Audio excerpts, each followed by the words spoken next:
Hi, I'm Kiefer Fuchs, and today I'm going to be telling you the incredible story of the first Spanish encounter with Native American chief Tuscaloosa. Now, before I get into this, if you appreciate this content, you can donate at paypal.me/Kiefer Fuchs. It would be greatly appreciated. I will be coming out with consistent content in relation to forbidden archaeology and forbidden history because, as I'm sure you know, if you can control the past, you can control the future. Now, before I get into this, I first heard this account fairly recently within the last 3 years, and I was absolutely stunned that I had never heard this before, or this isn't something you learn about in school. What you learn about in school, if anything, in relation to the Native Americans, it's the Plains culture. It's after they had already gotten the horse from the Spanish and what was going on out west. But you never hear about these mound builder cultures and how incredibly sophisticated they are, and what that ruling class really is. Now, I'll stop a couple times and elaborate when I'm going through this because there are certain details that academia loves to omit from the initial reports because it doesn't fit into their pre existing paradigm. But when you dig into history and you dig into all the evidence, as we will on this channel, you realize that it is a fact. Hernando DeSoto sailed 9 ships into Tampa Bay that ignited one of the most fascinating stories between Native Americans and the Spanish. In early spring of 1541, DeSoto's army traveled from Florida to Middle Georgia. Some of the officers immediately noted that the people in this region were more advanced culturally than other Indians they had encountered, and were mostly around 1 foot taller than the Spanish. Now remember, average Spanish height at the time was 5'4", so 1 foot taller. Think about that. When you think of Indians, Native Americans, do you think of them as tall people, or do you think of them as small people? These were the Oconee and the Tamaulipas tribe of the Muskegon culture, who in turn were the ancestors of the Creek culture. The Spanish named them Los Indios Giantes, the Giant Indians. DeSoto's chroniclers wrote that some of the, quote, great sons, chief priests, of these provinces were 7 feet tall. Now, we have 7 feet tall people to this day. But this is in the 1540s. There weren't supposed to be 7-footers back then, especially Native Americans, and especially a ruling class of Native Americans. Now, when they're saying this, they're not saying all Native Americans were 7 feet tall, but they're talking about this ruling class in specific tribes. So this tribe specifically, you have people that are 6+ feet tall, and then their ruling class up to 7 feet tall. This is why academia likes to omit these key details, because it doesn't fit into their pre-existing paradigm. Ask yourself, what's going on here where you have this ruling class of these abnormally large humans that are extremely culturally advanced, building these incredible mound sites that just incredible archaeoastrology.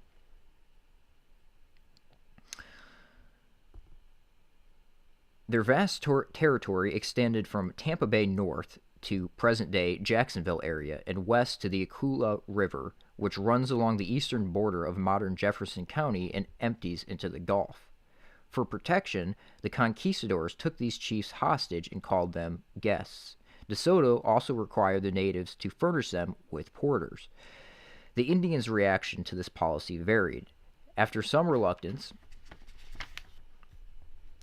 the chief of Ocala, quote, an Indian of enormous size and amazing strength.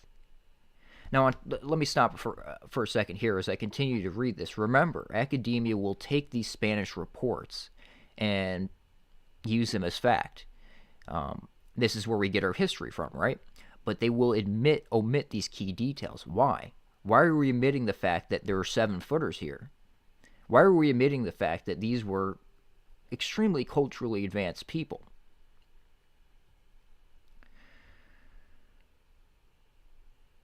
When the chief of Ocala finally agreed to become DeSoto's guest, Viticho, the chief in the neighboring province of Calquin, present-day Alcala County, consented only after his daughter fell into DeSoto's hands. But even while being detained, Viticho and his tall warriors secretly managed two uprisings. Copify, the chief of the Appalachee around Tallahassee,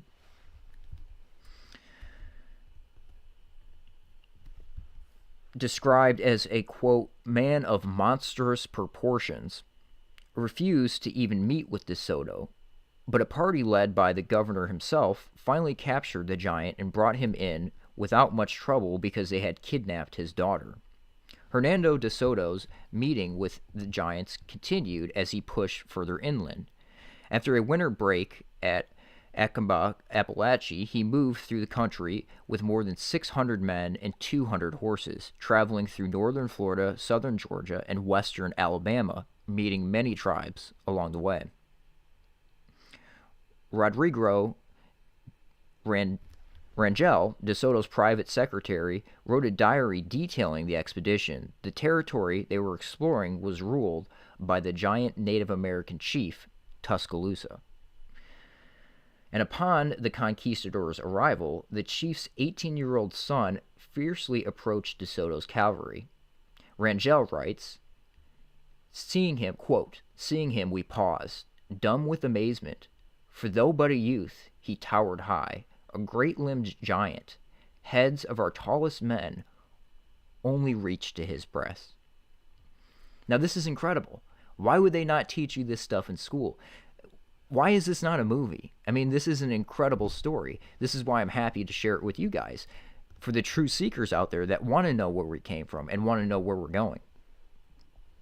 After a 3-day march, DeSoto and 15 soldiers encountered Tuscaloosa's village and discovered that the chief was even more enormous than his son and turned out to be the tallest and most handsomely shaped Indian they had saw in all their travels. So another key detail: these weren't people with giantism, with a some sort of disease. These were well-proportioned, handsome people.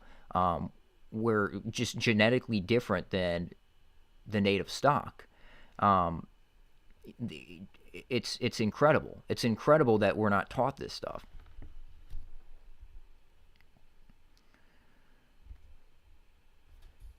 Sorry, lost my place here.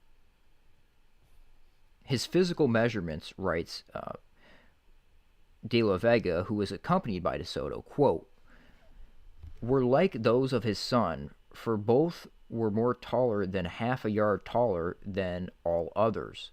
He appeared to be a giant, or rather was one, and his limbs and face were in proportion to the height of his body.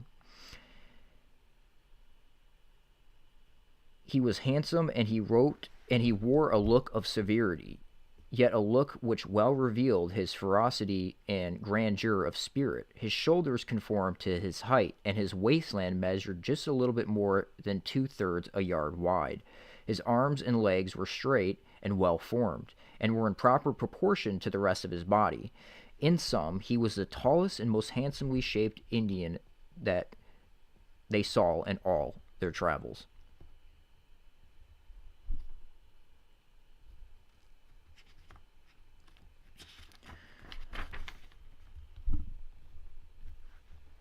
After a few days of watching colorful war dances, Tuscaloosa, completely ignoring the Spanish visitors, took DeSoto,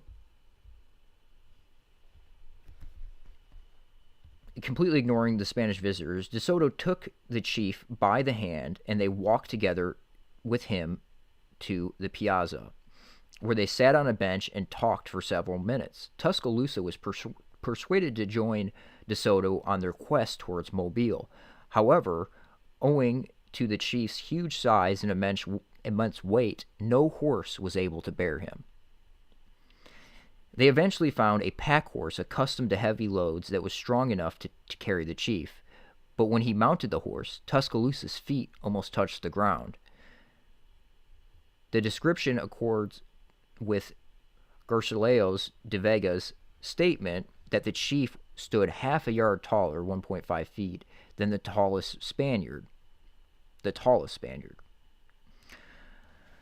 Though no one recorded Tuscaloosa's actual height, these two descriptions suggest that he was between 7 and 8 feet tall.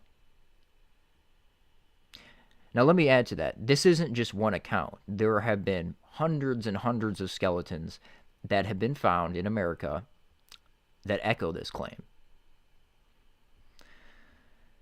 While this trekking towards Mobile, 2 of DeSoto's soldiers disappeared and the scouts returned to warn DeSoto. Meanwhile, a rebellion was forming, and hundreds of Indian warriors hid within the town in anticipation. DeSoto stood strong and approached the town and its high walls. A welcoming committee of painted warriors clad in robe made of animal skins and headpieces with vibrant colored feathers came out to greet them. Some young Native American maidens followed, dancing and singing. DeSoto entered the town with a few of his most trusted soldiers, along with Tuscaloosa and the chief's entourage. The Spanish stood in the piazza, surrounded by a stream of foreign colors and fluttering sounds, but noticed around 80 houses within the village. Several of them were described as large enough to hold at least 1,000 people. So this is a far scenario from the teepees that you're used to, or teepees or wigwams or whatever that you're used to hearing about in school or whatever. Unknown to DeSoto, more than 2,000 Native American warriors hid behind the walls. After some of the chiefs from the town joined him, Tuscaloosa withdrew from DeSoto. With a severe look, he warned the governor and his soldiers to leave immediately. DeSoto tried to regain custody of the chief, but a tussle between a Spaniard and an Indian chief ignited an all-out battle. Under a barrage of arrows, DeSoto and his men retreated from the village and regrouped and made a plan of attack. When they regained entry into the village, they killed the chief's son and set fire to the building, massacring around 2,500 of the city's inhabitants. Only 18 Spanish soldiers fell. Despite the death of his son and overall carnage left in the wake of the battle, Tuscaloosa escaped. Riding deep into the unknown lands, DeSoto and his men marched to capture him, but the great chiefs disappeared with 20 bodyguards. And the pursuing Spaniards found only abandoned cities with massive mounds. During the mid-20th century, archaeologists have found numerous large skeletons between 7 and 14 feet in height. Now, personal opinion on that, because I've read all these accounts, 7-footers are your most likely. So I would say some of the accounts, like the 14 feet, because they're few and far between, are most likely exaggerated, although possibly not. But anything between 7 and 10 feet, 7 and 11 feet, those are well documented. I know that sounds incredible, that's unbelievable, but like I said, if you subscribe to this channel and this continues to grow, I will continue to elaborate and share with you all these accounts. Large skeletons ranging between 7 and 14 feet in height in royal burials at the Okolamiji National Monument and the Etowah Mounds National Historic Landmark. Both of these towns' sites were ancestral to the Creek Indians, so the stories of the Spanish are quite plausible. Creek men today, especially in northern Alabama and Georgia, tend to be exceptionally tall.